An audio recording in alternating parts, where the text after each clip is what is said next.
Welcome back. There's a new push in Florida for taxpayers to help pay Donald Trump's legal bills in the Sunshine State. Florida state representatives pitching legislation that would use state tax dollars to help fund Trump's legal defense. And apparently they may have enough support to actually get it done. So that said, Florida governor and Trump's former rival in the race for the Republican nomination, Ron DeSantis, saying no chance, vowing to veto any effort made by state lawmakers. Jimmy Patronis is Florida's chief financial officer. He joins us live now. Jimmy, thanks for coming on. So this is a report from Politico claiming an actual bill for this was filed by a Republican Miami state senator. Is this real? Was a bill filed? Was there seriousness to this push? Sure. Thanks for having me. Look, the bill was filed. We are in a situation now where the senator has withdrawn the bill. And look, I think there was a problem where people just weren't reading the legislation. These were not taxpayers' dollars. The dollars that were being used were actually fees that were paid by candidates in qualifying. So we had a pretty elaborate formula there, so taxpayer dollars weren't going to be used. But look, mince no words. This is a dialogue that's got to take place. We are seeing our justice system and our court system weaponized by the left to try to take out political opponents of the incumbent and the administration with the Bidens. So again, we have got to do something. We've got a healthy dialogue that's been started, but we brought awareness that what has taken place to President Trump or whomever the Republican nominee might have been, as we had two Florida men running, is simply not acceptable. Yeah, so it sounds like there's some questions about where the money might actually come from. But either way, the Florida governor has weighed in on this. He responded to the initial Politico report on X, saying essentially that he would not support it, writing the governor here, but not the Florida Republican who wields the veto pen.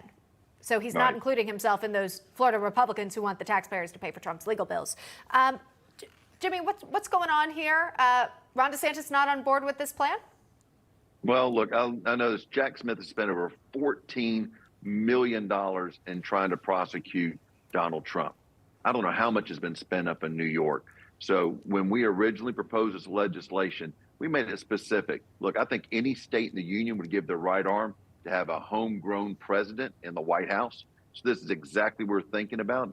Ron DeSantis has been targeted by the threats of investigation by the Justice Department over the migrant flights. So no two ways about it. I was trying to ensure that we change the White House. And if it's a Florida man, that's good for Florida. Let me just, again, I wanted to hammer this down. The money for this, if it does go through, comes from candidate fees for qualifying. It does not come from Florida taxpayers.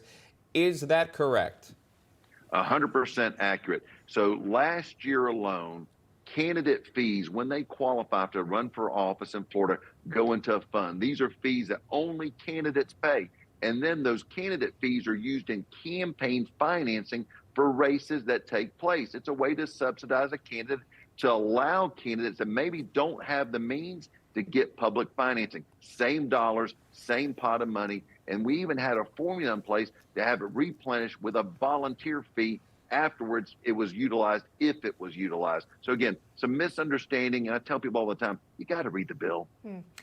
Good point. Always a nice reminder here. Some Newsmax sources, though, indicate that you might have enough support within the state. Are we correct on that one? Well, again, we've got to have a bill filed to do it. The senator, recently pulled the legislation, but nor here nor there, we have started a dialogue. Being on Newsmax for the last 2 days talking about this, we've created awareness because there are people that are disgusted what they're seeing in the prosecution of a political opponent. You would think we're in a third world country and we're taking out, an opponent to an unseated dictator. Well, you know what? That's kind of what's taking place right now. We simply cannot allow this type of weaponization of our Justice Department, our court system, and deep blue parts of our country to take out a political opponent because we've got the ability to influence outcomes there. It's a sad state of affairs, but we've got to push back. There's just the voters deserve it. All right, that is the Chief Financial Officer for the state of Florida, Jimmy Patronis, joining us. To make sense of what was happening, seems like there was a lot of misunderstanding as to where this money would come from. Again, you hammering that point down. Jimmy, thank you. We'll check back in with you later down the road. Thanks a lot. Take care. You too.